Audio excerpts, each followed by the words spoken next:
Audio Jungle.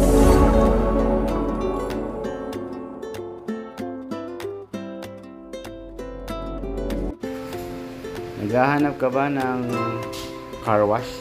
Dito sa likod ng Cabuyao City Hall meron. Ang pangalan niya ay Jams Car Wash.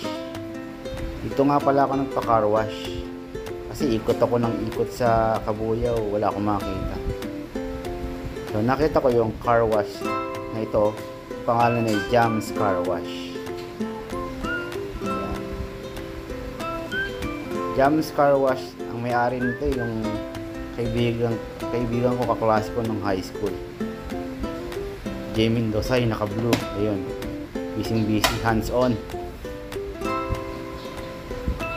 Yan. Inumpisa na yung kotse ko. Yung orange. At ito nga pala yung mga price list nila. Yung mga services. Basic car wash, may mga detailing. At merong mga waxing pa na ginagawa rito.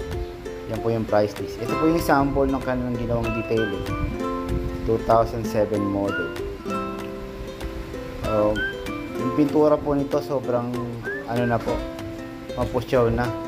Kasi yung makina niya, ganyan ang tsura po, ganyan, malinis na. Yan. Tingnan nyo kung gano'ng kalinis. Papakita ko po sa inyo yung loob ng kotse. Yung kotse po sa loob niya na ginawa ng full detailing ay sobrang linis din. Tingnan yung pintura, sobrang kintab. Parang bagong-bago. Hindi po yan ceramic.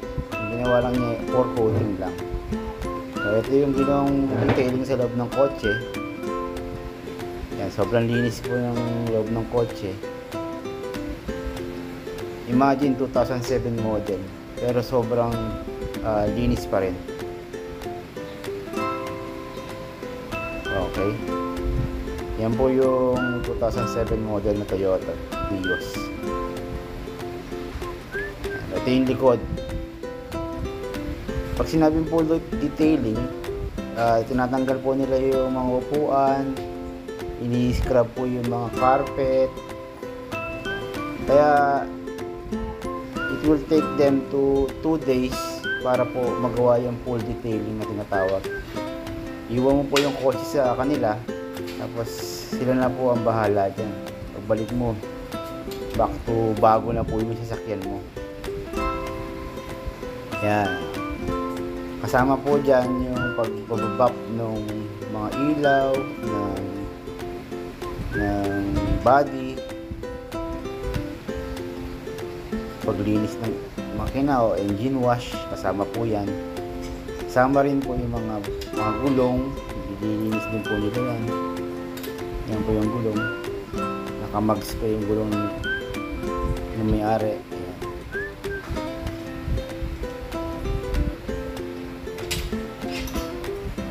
So, yan.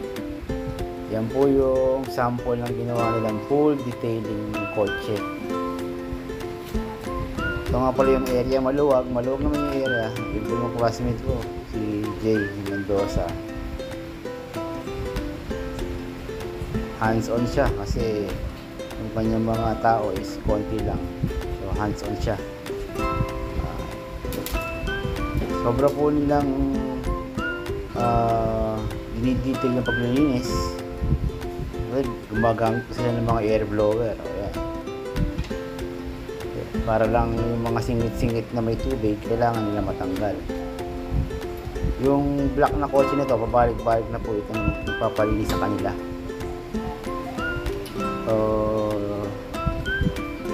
Yan po yung bago na car wash dito sa Cabuyao City. Sa likod lang po ito. Sa likod ng Cabuyao City. Yan, ito naman po yung kotse ko, yung pisahan ng linisin. Yan. Parang nagulat nga si kuya nung naglilinis na siya. Parang sobrang dumi daw. Hindi daw nalilinisan. Okay. So, pagka gusto niyo magpa-car wash, dito lang po kayo pumunta sa Jams Car Wash, sa may likod po ng City Hall ng Cabuyao. Yes. That's all po mga kapogs. Salamat po sa inyo. Yan na po yung naka-wash kay Jams Car Wash Cabuyao.